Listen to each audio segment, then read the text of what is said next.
Because of you. మీరే కనుక secularism, if you would applied in the true spirit, there would have no need for the changes what are there today. మీరు చేశారు తప్పులు. ఆ రోజు నేను అడిగా, ఓల్డ్ సిటీలో పతబస్తీ హైదరాబాద్లో మీరు 15 నిమిషాలు మీరు కళ్ళు మూసుకోండి పోలీసుల్ని, మేము హిందువులకి ఏంటో చూపిస్తామంటే నువ్వు ఎవరిని ఉద్దేశించి మాట్లాడుతున్నావు? హిందూ అంటే దాంట్లో పవన్ కళ్యాణ్ కూడా ఉన్నాడు. పొద్దున్న లేస్తే నేను హనీఫు, అబ్దుల్, మొత్తం రహీం వాళ్ళతోనే ఉంటాను నేను. కానీ నేను వాళ్ళతో ఉన్నాను కదా అని చెప్పి నాకు బాధ రాదని మీరు అనుకోకండి, తప్పది. ఓ గలతే భయ్యా, తప్పది. వస్తుంది బాధ. నేను ఎవరిని నిందించట్లా. తిరుపతి కల్తీ లడ్డు చేస్తే నేను ముస్లింలను నిందించలా, క్రిస్టియన్లను నిందించలా. నేను నిందించింది దోషుల్ని పట్టుకోమని. చివరికి ఏం తేలారు? వాళ్ళందరూ హిందువులే కదా. నేను మాట్లాడుతుంది ఇది. This is secularism. If there is true secularism అని నాయకులందరికీ చెప్తున్నాను, మీ అందరికీ చెప్తున్నాను, true secularism should be applied in the true spirit, not for damn convenient vote bank politics. Don't do it. Janasena is not for it. ఒక తప్పుని తప్పుగానే చెప్తాం. అంటే నేను ఎందుకు చెప్తున్నాను మీకు మాట అంటే, నారాజు గాకుర మా అన్నయ్య నజీర్ అన్నయ్య, ముద్దుల కన్నయ్య, మన రోజు మనకుంది మన్నయ్య అన్నామంటే డ్యాన్సులు చేశా మీ సరదా కోసం. 1 minute డప్పులతో దీంతో డ్యాన్సులు చేసి అది మీ సరదా కోసం. కానీ నా కోసం ఆ లిరిక్ రాసుకున్నా. దేనికి రాశాను? గుజరాత్లో ఆ మారణ హోమం జరిగితే దానికి చాలా మంది ముస్లింలు చనిపోతే బాధతోటి నా హృదయం స్పందించి మాస్టర్జీ అనే ఒక ప్రజా కవి చేత నేను రాయించాను ఆ పాట.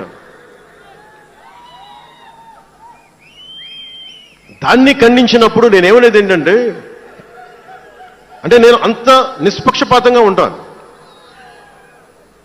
నేను అనేది ఏంటంటే, గోద్రా మారణ హోమం జరిగినప్పుడు ఖండించాలి, ఖండింపబడాలి. There is no second thought about it.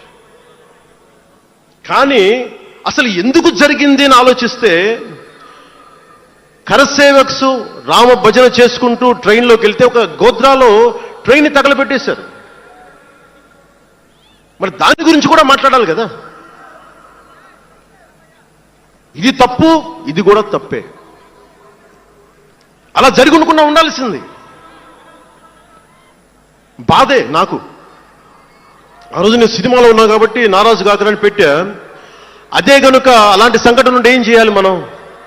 అలాంటి తప్పులు జరిగితే మొదటి తప్పు చేసిన వాడినే వెతికి వెతికి పట్టుకొని జ్యూస్ లాగా సెకండ్ వరల్డ్ వార్లో జర్మనీని ఎలాగా సౌత్ అమెరికాకి వెళ్ళినా ఎలా పట్టుకొని శిక్షించారో మొస్సాద్, అట్లాగా తప్పు ఎవడు చేయనండి, either is a Hindu or Muslim, ఎవరైతే మొదటి తప్పు చేశారో వాళ్ళని కనుక శిక్షిస్తే పర్యవసానమై ఉండవు. ఇది చాలా బలంగా ఆలోచించాలి. అంటే ఇవన్నీ ఎందుకు చెప్తున్నాను, ప్రతి ఒక్కరూ చాలా క్షుణ్ణంగా వినాలి. ఎందుకంటే భవిష్యత్తులో మీకు ఇవే పోరాటాలు. మీరు ఎమ్మెల్యేలు అయిపోయాం, మంత్రులు అయిపోయాం, అందరికీ కార్పొరేషన్ పదవులు వచ్చేసినాయి అంటే కాదు. ఇప్పుడు మనం వేసింది తొలి అడుగు మట్టుకే. నేను భారతదేశం కోసం చనిపోవడానికి సంసిద్ధంగా ఉన్నాను, గుర్తుపెట్టుకోండి. ఎందుకంటే నా ఇంటెన్సిటీ చాలా వైల్డ్గా ఉండదు. అంటే మాట్లాడితే సంస్కృతాన్ని తిడతారు, హిందీని మీరు రుద్దుతున్నారు, సౌత్లో దక్షిణాదిని అంటారు. అన్ని దేశ భాషలే కదా. మన తమిళనాడులో తమిళ్ హిందీ రాకూడదు అంటుంటే నాకు అనిపించింది మనసులో ఒకటే, అప్పుడు తమిళ సినిమాల్ని హిందీలోకి డబ్ చేయకండి. డబ్బులేమో హిందీ నుంచి కావాలి, ఉత్తరప్రదేశ్ నుంచి డబ్బులు కావాలి. బీహార్ నుంచి డబ్బులు కావాలి, ఛత్తీస్గఢ్ నుంచి డబ్బులు కావాలి, కానీ హిందీ మాకు వద్దంటే అదే న్యాయం. పనిచేసే వాళ్ళందరూ మనకి బీహార్ నుంచి రావాలి, కానీ హిందీని ద్వేషిస్తానంటే ఎట్లా? ఇవన్నీ మారాలి కదా.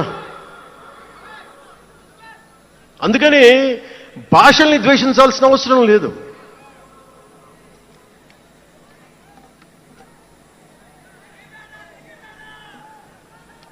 అంటే మనం ముఖ్యంగా హిందువులందరికీ నేను చెప్తా ఉన్నాను, మీరు ముస్లింలను చూసి మీరు నేర్చుకోండి. పవిత్ర రంజాన్ మాసంలో ఉపవాస దీక్ష వహిస్తున్న నా ముస్లిం సోదరులందరికీ నా హృదయపూర్వక రంజాన్ శుభాకాంక్షలు. సంస్కృతాన్ని తిడతారు, గుళ్ళల్లో సంస్కృతాలు మంత్రాలు చదవకూడదంటారు. ముస్లిమ్స్ ఆ మాట అంటున్నారా? అరబిక్లోనే కదా, ఇద్దరు హిందూ ముస్లిం, ఐదరు ఆంధ్రప్రదేశ్లో ముస్లిం కావచ్చు, తెలంగాణలో ఉన్న ముస్లిం కావచ్చు, తమిళనాడులో ఉన్న ముస్లిం కావచ్చు, అరబిక్లోనే కదా మంత్రాలు చదువుతారు, ప్రార్థిస్తారు. హిందూ ధర్మంలో సంస్కృతంలో చేస్తారు. దానికి ఏంటి సమస్య? తమిళంలో చదవాలా, తెలుగులో చదవాలా, కన్నడంలో చదవాలా? ఆ విధి విధానాలు ఉన్నాయి, వదిలేసేయండి వాటిని. వాటి జోలికి వెళ్ళకుండా కష్టాలని వాటిని పట్టించుకోండి.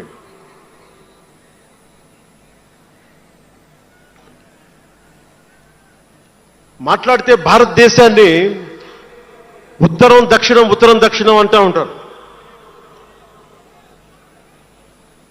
ఆంధ్రాని తెలంగాణ విభజన సమయంలో తెలంగాణ ఇవ్వకపోతే మేము ఈ భారతదేశానికి సంబంధించిన ఒక అన్న స్టేట్మెంట్లు చూసాం, అలాంటి నాయకుల్ని చూసాం. ఆంధ్రాని విభజిస్తుంటే ఆంధ్ర వాళ్ళు మీకు సంబంధం లేదు, మేము భారతదేశంలో ఉన్న స్వయం నాయకులు నా దగ్గర అన్నారు. అంటే తెలంగాణ ఇవ్వకపోయినా, ఆంధ్ర ఇవ్వకపోయినా, విడగొట్టినా మేము భారతదేశంలోంచి విడిపోతామన్న మాటలు మీరు ఎలా మాట్లాడతారు? అంటే ప్రతి ఒక్కరికి కోపం వచ్చినప్పుడల్లా కట్ చేయడానికి భారతదేశం ఏదైనా కేక్ ముక్కండా మీ అందరికీ? కట్ చేయడానికి, భారతదేశ సమగ్రతని విధ్వంసం చేయడానికి ఒక్కడు ఉంటే నాలాంటి వాళ్ళు 10 కోట్ల మంది బయటకు వస్తారు. తస్మాత్ జాగ్రత్త. నార్త్ సౌత్ డిబేట్కి నా సమాధానం ఒకటే. ఉత్తరాదిన ఉన్నది హిమాలయాల్లో, ఉత్తరాదినున్న హిమాలయాల్లో ఉంది పరమశివుని కైలాసం.